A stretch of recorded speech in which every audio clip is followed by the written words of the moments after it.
მოგესალმებით ძვირფასო რადიო მსმენელებო. ეთერშია კოდის სათემო განათლების ცენტრის რადიო, სახელწოდებით რადიოს ძალა. მე მისი წამყვანი ზეინა ბაბულაძე გახლავართ. 2025 წლის 4 ოქტომბერს საქართველოში ჩატარდება ადგილობრივი თვითმმართველობის არჩევნები. არჩევნები, რომელშიც მონაწილეობის უფლება აქვს საქართველოს ყველა მოქალაქეს.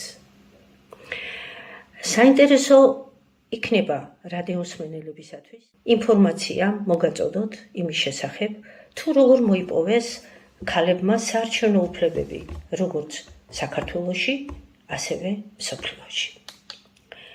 ქალების უფლება მონაწილეობა მიიღონ არჩევნებში, მოიცავს უფლებას აირჩიონ და არჩეული იქნენ სხვადასხვა დონის არჩევით ორგანოებში.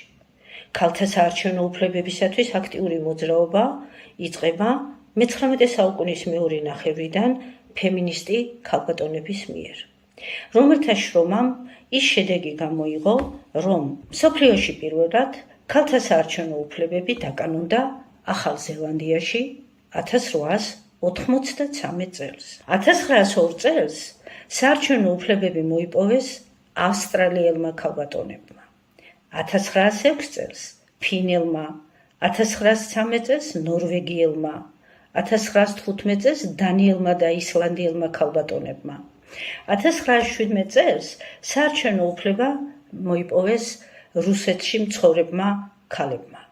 1918 წელს კი საარჩევნო ხმის უფლება მოიპოვეს ქართველმა და კანადელმა ქალებმა. 1919 წელს ავსტრიელმა, გერმანელმა, ჰოლანდიელმა, პოლონელმა, შვედმა, ლუქსემბურგელმა და ჩეხმა ქალებმა მოიპოვეს ხმის უფლება. 1920 წელს ამერიკის შეერთებული შტატების კონსტიტუციაში მე-19 შესწორება მოხდა, რომლის ძალითაც ქალების საარჩევნო უფლებების სამუდამოდ დაკანონდა. ამ მხრივ ამერიკის შეერთებული შტატები მსოფლიოში მე-17 ქვეყანა იყო, სადაც ქალებს არჩევნებში მონაწილეობის უფლება მიენიჭათ. 2005 წელს ქუვეითელმა, 2006 წელს არაბთა გაერთიანებული საამიროების და სულ ბოლოს 2011 წელს საუდის არაბეთის ქალებმა მოიპოვეს საარჩევნო ხმის უფლება.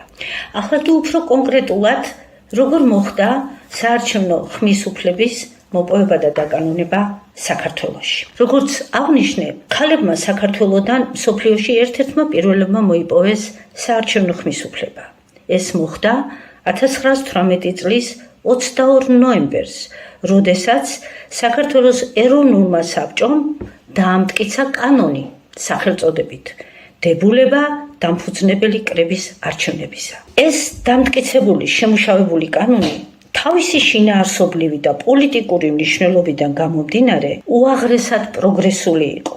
მაგალითად, გაგაცნობთ პირველი თავის ამონარიც. დამფუძნებელ კრებას შეადგენენ წევრები, არჩეული ცხოვრებთა მიერ საყოველთაო განურჩევლად სქესისა, თანასწორის, პირდაპირის და ფარულის ხმის მიცემით პროპორციული წარმომადგენლობის წესისამებრ. ამავე კანონის მეორე თავის მესამე მუხლი კი საარჩევნო უფლებას შეეხება. დამფუძნებელი კრების არჩევნებში მონაწილეობის უფლება აქვს რესპუბლიკის ორივე სქესის მოქალაქე, თუ არჩევნების დღისთვის 20 წელი შესრულებიათ. 1919 წლის საქართველოს დამფუძნებელი კრების არჩევნები მრავალი ფაქტორის გამო იყო გამორჩეული. პირველ რიგში განსაკუთრებული იყო საყოველთაობის მაღალი ხარისხი. საქართველოს საარჩევნო კანონმდებლობა ხმის მიცემის უფლებას აძლევდა ყველა მოქალაქეს სქესის, წარმომავლობის განურჩევლად. საქართველოს დამფუძნებელ კრებაში 1919 წლის არჩევნებში არჩეული იქნა 5 ქალი. მაშინ, როდესაც იმდროინდელი მსოფლიოს სახელმწიფოსა უმრავლესობაში ქალებს ხმის მიცემის უფლება არ გააჩნდათ.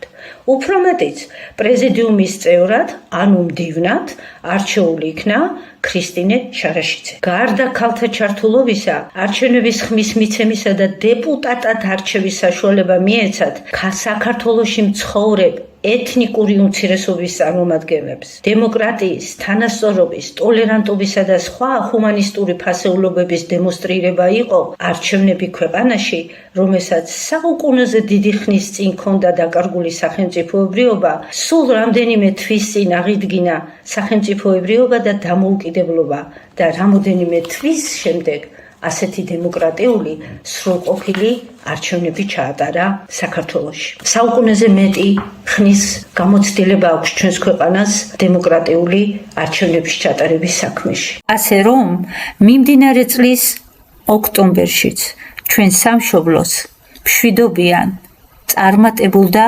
დემოკრატიულ არჩევნებს ვუსურვებ.